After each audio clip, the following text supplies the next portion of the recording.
Hello everyone and welcome back to our channel Shikshak Lakshya. आज के video में हम लोग पढ़ेंगे संशोधित राष्ट्रीय शिक्षा नीति 1986-1992। इससे पहले हमने 1986 की राष्ट्रीय शिक्षा नीति पढ़ी थी। तो ये इस संशोधित राष्ट्रीय शिक्षा नीति 1986-1982 को हम क्यों इस तरह से लेते हैं, क्यों बोलते हैं हम इसको संशोधित राष्ट्रीय शिक्षा नीति 1986-1992।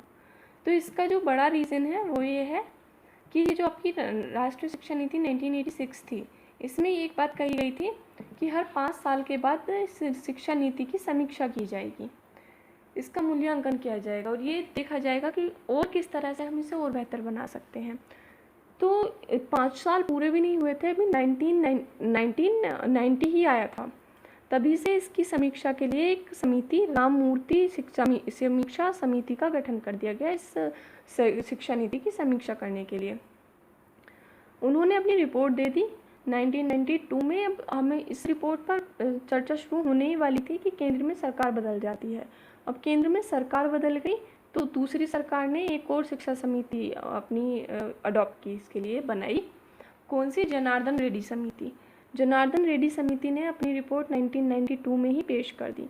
फिर सरकार ने दोनों रिपोर्टों का अध्ययन किया और इन रिपोर्ट के आधार पर इस नीति में संशोधन कर दिए। और हम देखते हैं, चलिए अभी ये हमने क्या क्या पढ़ा।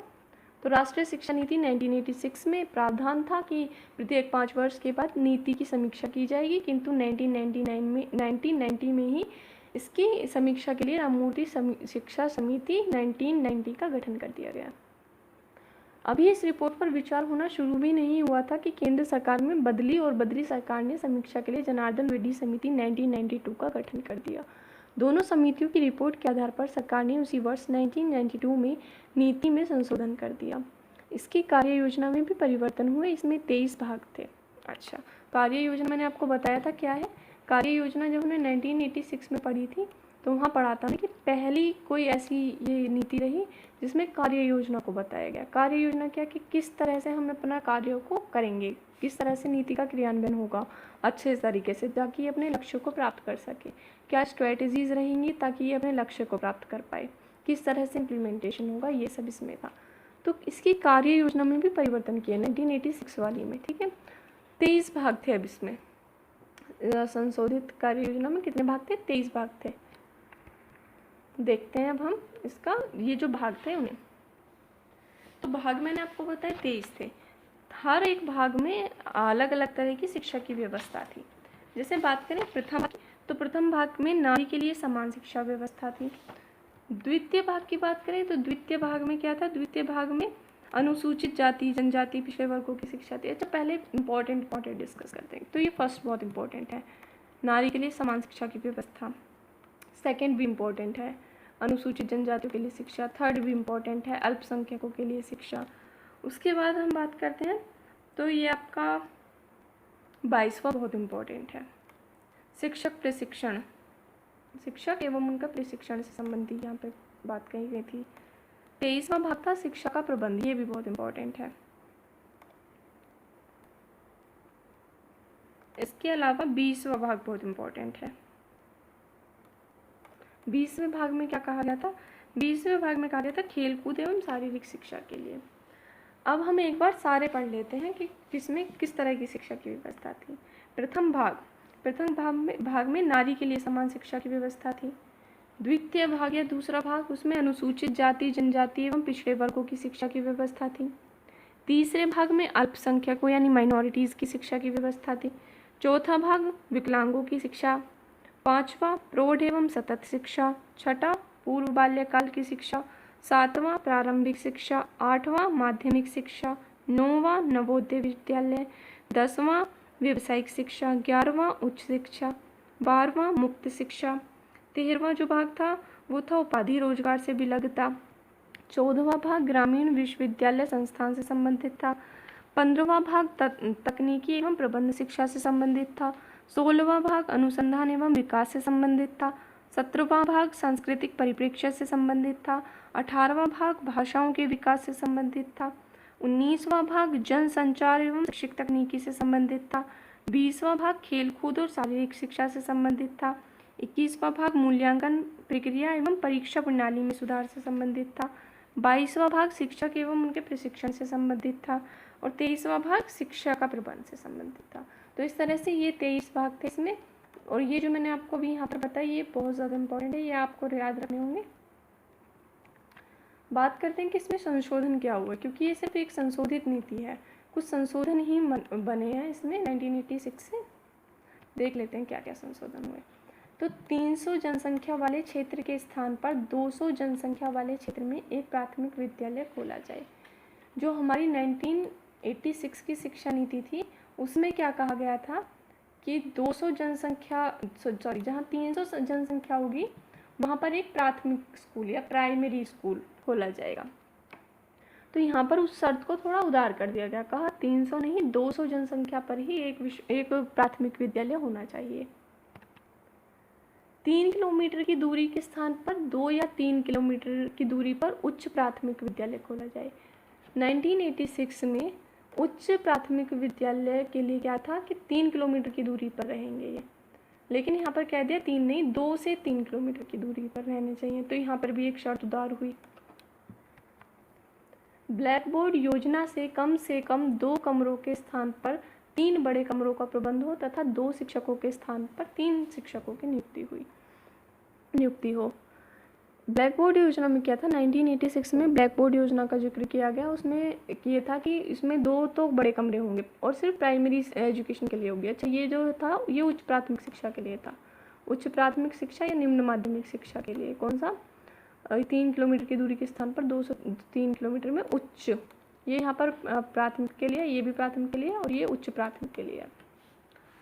तो 1986 में कहा गया था कि ब्लैक बोर्ड योजना शुरू करेंगे जिसमें क्या होगा, कम से कम 2 बड़े कमरे होने चाहिए और 2 शिक्षक होने चाहिए। उसको हम प्राइमरी स्कूल की तरह का दर्जा देंगे और वहाँ पर बच्चों की पढ़ाई होगी। लेकिन यहाँ पर कह दिया कि ब्लैक बोर्ड योजना में 2 बड़े कमरे नहीं 3 बड़े कमरे हों और 3 ही शिक्षक नियुक्त हों कम से कम।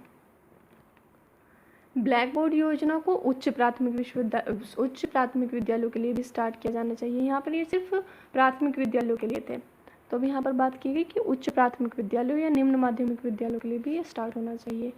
उच्च शिक्षा का विस्तार किया जाए तथा स्व-वित्त पोषित संस्थाओं को मान्यता दी जानी चाहिए। उच्च शिक्षा जो है थोड़ी ब्रॉड होनी चाहिए, ज़्यादा लोगों को प्रोवाइड हो जाए ऐसी इस तरह से होनी चाहिए। और स्ववित्त पोषित जो सेल्फ फाइनेंस कॉलेजेस हैं उनको मान्यता दी जाएगी उच्च शिक्षा के क्षेत्र में।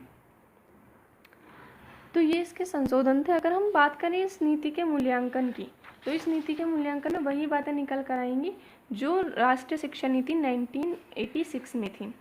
इसके गुण देखेंगे हम तो वही जो 1986 के हैं, क्योंकि यहाँ पर कुछ बदला नहीं है, सिर्फ संशोधन करके इनकी शर्तों को उदार कर दिया गया है। इस वजह से जो दोष थे वो अभी भी बने हुए हैं और जो गुण थे वो भी अभी भी बने हुए हैं। तो इसमें गुण क्या रहे 1986 में कि राष्ट्रीय शिक्षा को राष्ट्रीय महत्व की वस्तु माना गया। कार्य योजना एवं वित्त व्यवस्था इसकी अच्छी थी। वित्त के व्यवस्था के लिए इन्होंने कहा कि 6% ऑफ बजट हम खर्च करेंगे इस पर। कार्य योजना पेश करी गई जिससे कि शिक्षा की नीति के क्रियान्वयन के लिए पूरी योजना पेश की गई थी। उसमें शिक्षा संरचना को एक निश्चित स्वरूप मिला 10+2+3 का, एक यूनिफॉर्मिटी पैटर्न आया इसमें। प्राथमिक शिक्षा के लिए ब्लैक बोर्ड योजना जो हमने भी डिस्कस करी थी। गति निर्धारक विद्यालयों की स्थापना की गई। खुले विश्वविद्यालयों की स्थापना मतलब ओपन यूनिवर्सिटीज़ की स्थापना हुई। तकनीकी शिक्षा का उन्नयन हुआ। शिक्षक शिक्षा में सुधार हुआ। ये सब पॉइंट्स हम डिस्कस कर चुके थे बट एक बार फिर भी रिकॉल कर लेते हैं। परीक्षा में सुधार हुआ। न्यूनतम अधिगम स्तर पर जवाबदेही बनी और शैक्षिक अवसरों की समानता। शिक्षा के लिए पर्याप्त वित्त व्यवस्था, जैसे जो मैंने आपको बताया बजट का 6% खर्च करने की बात करी गई। मूल्यांकन में हम 2 चीज़ें देखते हैं, गुण और दोष दोनों को, और फिर हम एक निष्कर्ष निकालते हैं। तो असमान शिक्षा व्यवस्था इसका दोष रहा। कैसे, उसमें केंद्र सरकार और राज्य सरकार को उनके दायित्व नहीं बताए गए, सिर्फ सरकार का कार्य बताया गया, ये नहीं बताया गया कि कौन सी सरकार का क्या कार्य है, जैसे कि 1968 में बताया गया था। जन सहयोग के नाम पर जन शोषण। एक तो उच्च शिक्षा महंगी हो गई थी, इस वजह से लोड पड़ रहा था लोगों पर। आधारभूत पाठ्यचर्या का अनुपालन नहीं हो रहा था। ब्लैक बोर्ड योजना का ईमानदारी से पालन नहीं हुआ, उसमें बहुत घोटाले हुए। नवोदय विद्यालय योजना उस टाइम पर फेल रही और कैपिटेशन फी शुरू हो गई। अच्छा, इसका प्रभाव क्या पड़ा था फिर 1986 का हम इनका प्रभाव देखें तो प्रभाव तो इसका भी सेम रहेगा। केंद्र और प्रांतों में शिक्षा बजटों में बढ़ोतरी हुई। पूरे देश में 10+2+3 की संरक्षा संरचना लागू हुई। प्राथमिक शिक्षा का तेजी से प्रचार एवं उन्नयन हुआ। सभी प्रांतों में +2 पर व्यावसायिक पाठ्यक्रम भी शुरू किए गए, मतलब 12th में। शिक्षा के क्षेत्र में तो क्रांतिकारी परिवर्तन हुए, मतलब शिक्षा के क्षेत्र में बहुत बदलाव आए। इन्होंने डाइट्स की स्थापना हुई और न्यूनतम शैक्षिक योग्यता टीचर के ट्रेनर्स के लिए नियुक्त की। इस शिक्षा नीति में प्रशासन को दुरुस्त करने के लिए शिक्षकों की जवाबदेही बनी। टीचर अकाउंटेबिलिटी को बताया गया यहाँ पर।